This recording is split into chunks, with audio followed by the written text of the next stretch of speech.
NPP President Mark Golding insisting the time has come for a change in governance. People want change. They want a government of integrity. They want a government that they can have trust and confidence in.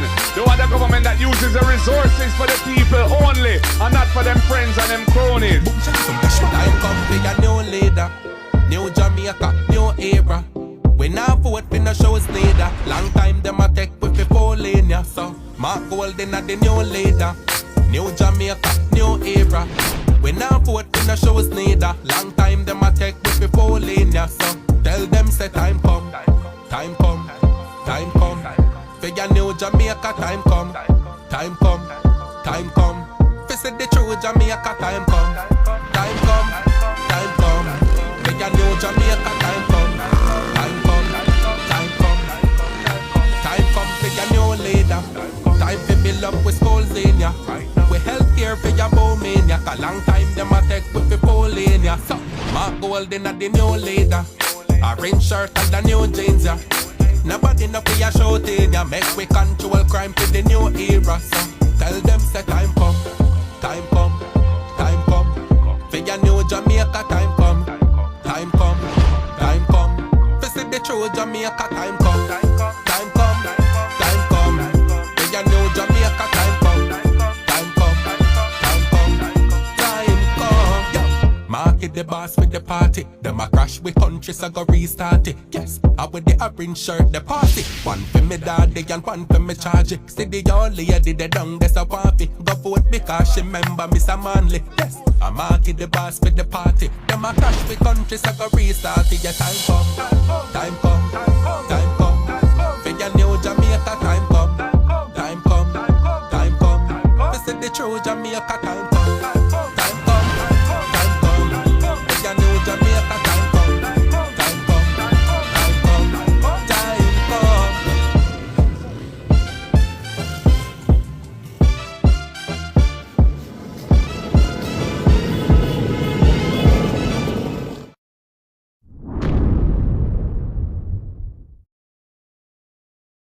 So I see that video on Instagram and I decide say I'm gonna share it with the audience.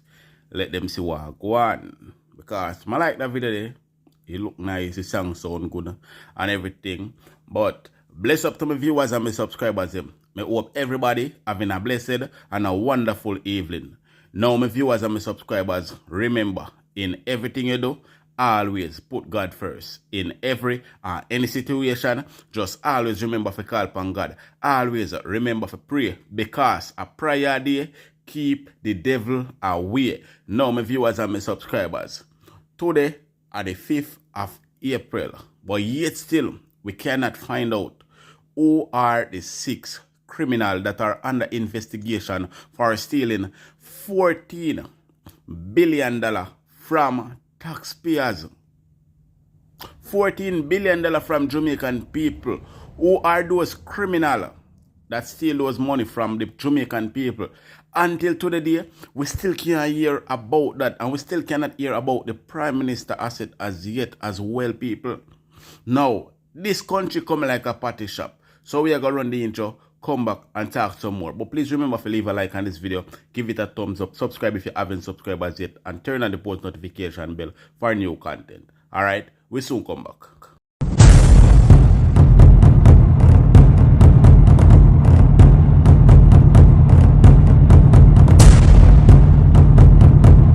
So welcome back to my viewers and my subscribers. Big up to all of my viewers, big up to all of my subscribers. We continually support the channel and I help the channel to grow. Now, remember to leave a like on this video. Remember to give this video a thumbs up. Also, if it's a new viewers first time on my channel, then please subscribe to my channel and turn on the post notification bell, so whenever we drop new content, you will be first to be notified. Alright? Remember to share the content with a friend, a family, a loved one. Share it on your social media platform. Alright? Now, people, we're there so far in the year and election gone, February gone. And from last year, or maybe before that, they might ask about the 6 criminals that sit down in Parliament and steal taxpayers' money.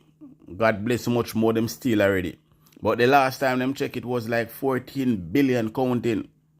And yet still we cannot find out Who are those politicians that took our hard earning money, put in them pocket and build up themselves and them family? Who are those criminals? I heard that the Prime Minister are one of them, allegedly, people.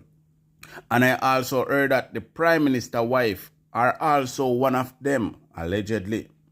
So who are the rest of criminals that are taking the Jamaican money and taking the Jamaican people for a fool? You don't want to know. Oh, you don't just sit back quiet and not say nothing about it. Why you not pressure them to talk out? Remember the vlogger them alone can't do it, you know. You no need to take it to the street. You no need to start ask questions.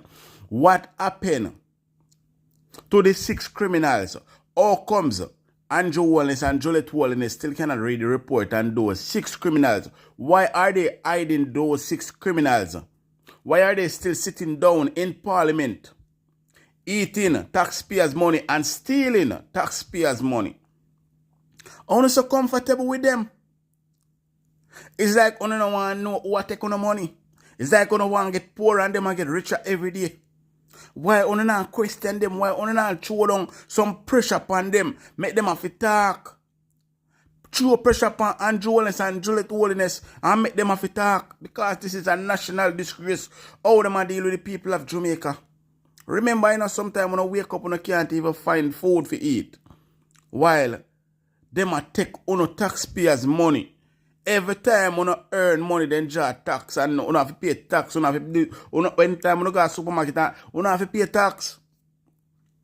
But yet still these people that are in high society, taking from the poor, robbing the poor, juicing out the poor, raping out the poor, taking every single cent from the poor.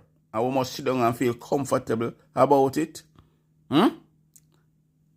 Some people are going to say, I chat too much, but at the end of the day, we still want to know who are the 6 criminals. Rather, we don't want to say we chat too much, we chat enough, or we chat a little bit.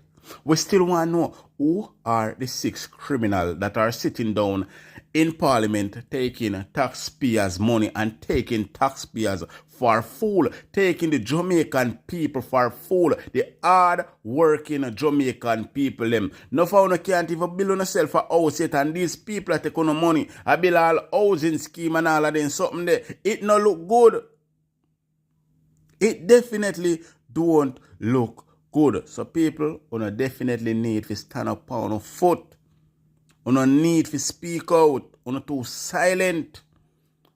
You too silent. Is it only when time police going to get and shoot down one youth, we go out and go Black Road? What happened to these things? What happened to Black Road? What happened to stop certain type of work until these people tell we are over the 6 criminal that cock up in a Parliament and a boss off power we? But people, state a thought and that down below in the comment section. And as usual, people, remember to leave a like on this video. Remember to give this video a thumbs up. Now, I am going to play a video with Lisa Hanna. A lot of you may be see it already, but I'm going to play this video with Lisa Hanna. I rough them up. I make them know, say, listen, me I know this soft girl, you know. Me maybe come from country, but me rough. So people, check out this video right now because Lisa Hanna now make them cover down. So check it out. Leave a like on this video. Subscribe if you haven't subscribed as yet. And remember to share the content. Alright? Because now that we've established that it's not really making a dent, what we want to do is make a real quantum leap in terms of plastic disposal. And the questions that we've been asking you, Mr. Gordon, is how do we make that dent? And you've said some of it, and it's clear now, it's even clearer to me, that the policy needs to change. You need the legislation. You need the policy between the Prime Minister's office, the Ministry of Local Government, to have a single ministry that deals with it so that there's no cross-pollinization, no cross-fertilization, no crosses in terms of where budgets go, how they're spent, and any kind of confusion. If you are the person, if the NWSMA is in the legal entity responsible for garbage collection and disposal in this country, then are you to deal with plastic straight? Whether it is single use, everyday use, commercial use, industrial use, it no matter which use, brother, it you to deal with it. and you only have $2.2 billion for garbage disposal. You've only gotten an additional 100 trucks. You still don't have the receptacles. You still don't have the transfers. This is not a government all of us deal with garbage. We produce it every day. So what I'm saying to you is, I don't need to have any more discussions. I'm clear in my mind as to what you need. Whether or not, I think you should get out of your narrative that you have to play the hand that you are dealt. No, you don't. You know you don't. You need to play the hand that the Jamaican people want. And what the Jamaican people want is for their garbage. When you drive down Hero Circle a while ago, you see the entrance with the liquor house, Mr. Chairman? The community is burning bottles and plastics right there, sir. Right at the entrance of Heroes Park, in front of the Ministry of Finance. Seriously? No. Yes, in front of the Ministry of Labour. When you're driving up, go look. Chair.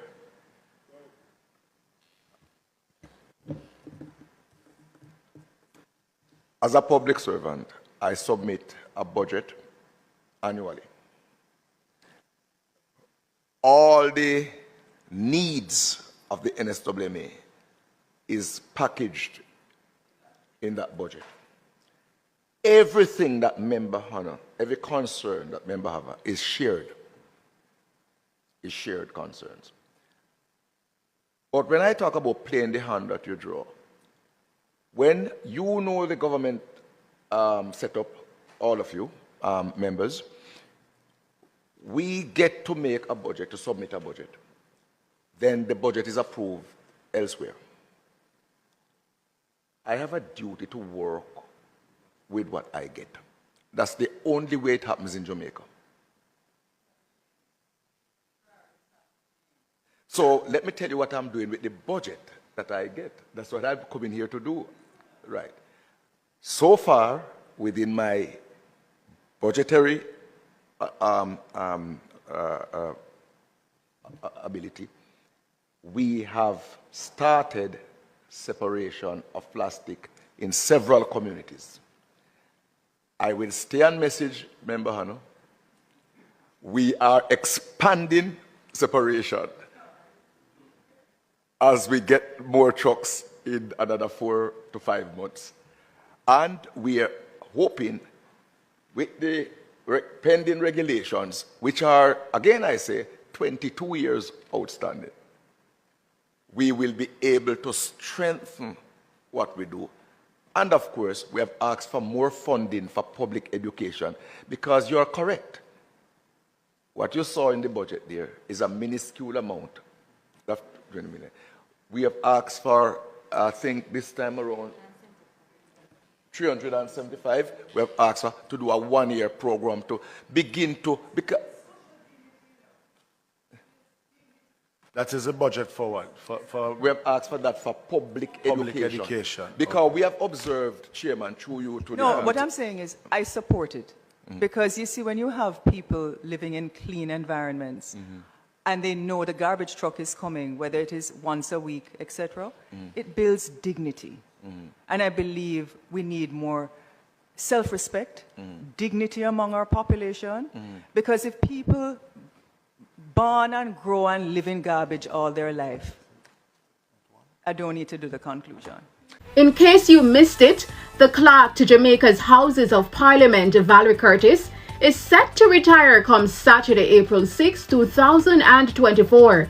She served the island's parliament for almost 30 years. So why is this a major story? Well, the news comes at what some deem a peculiar time amid recent accusations from House Speaker Juliet Holness that Curtis's handling of reports from the Auditor General's Department brought the Parliament into disrepute.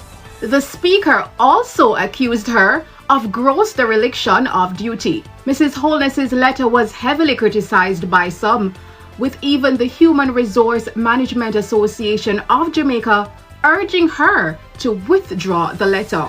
According to local media house Nationwide News, in an article, they said that their sources stated that a request for an extension of Curtis's tenure was not granted.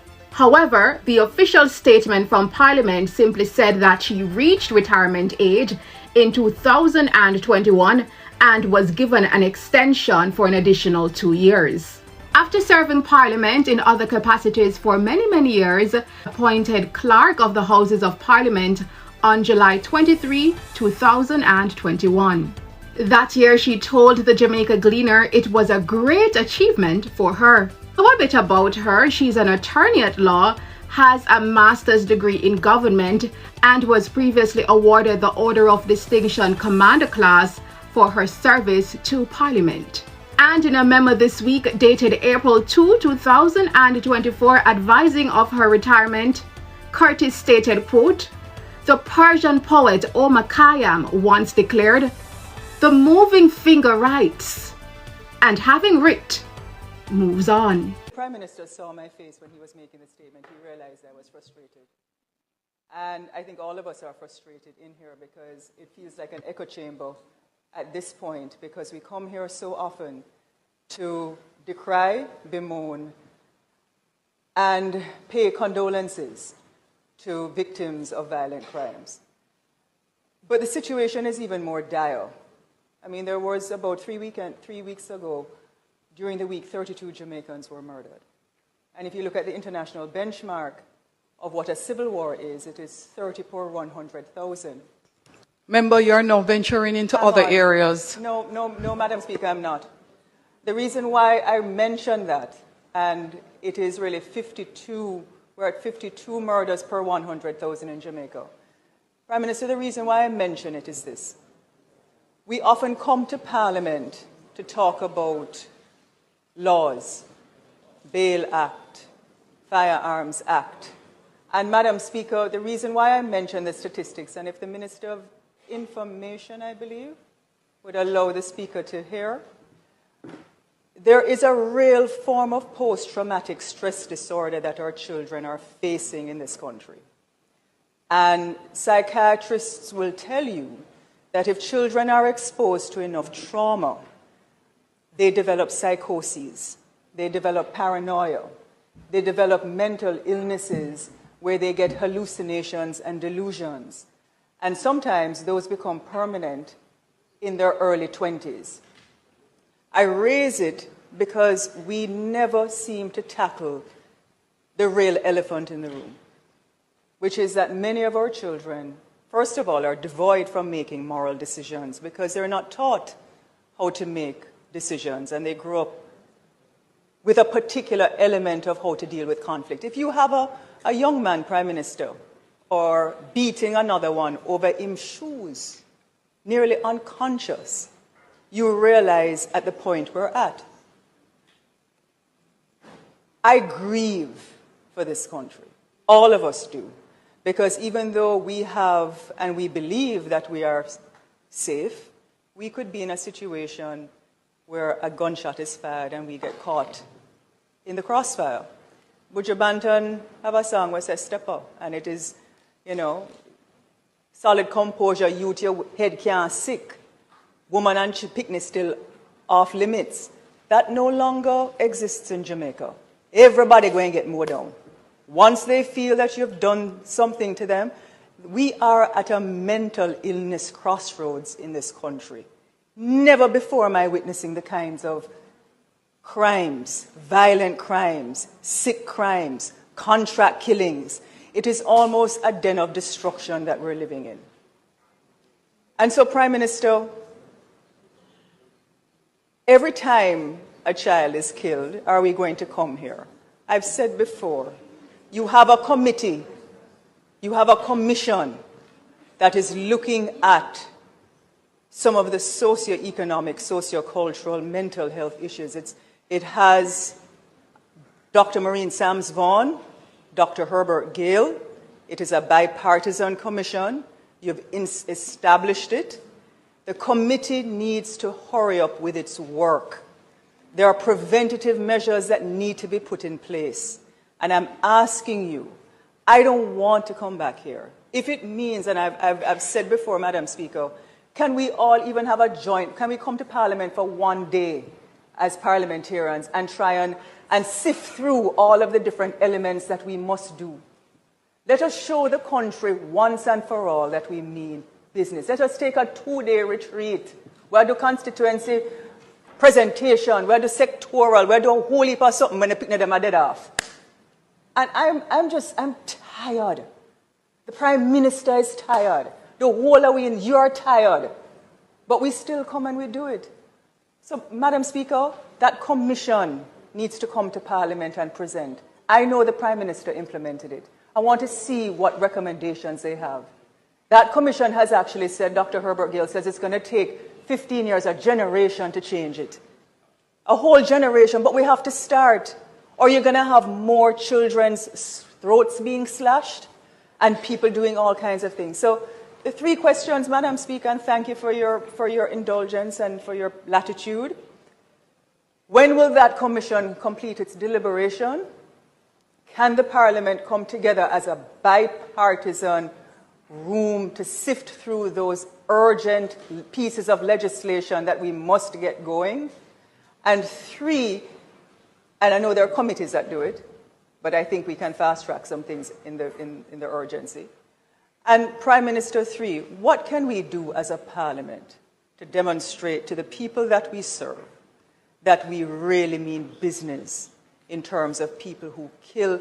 Because up in Top House Hall in Clarendon, you know, them kill a 82-year-old man and chop him up. 82 on Sunday. Why you not go just thief the man things and leave? You have to chop him up? Why? So what can we do as a Parliament? Let us not keep coming back here ad nauseum, Prime Minister. Let us do something urgent and critical on behalf of our people.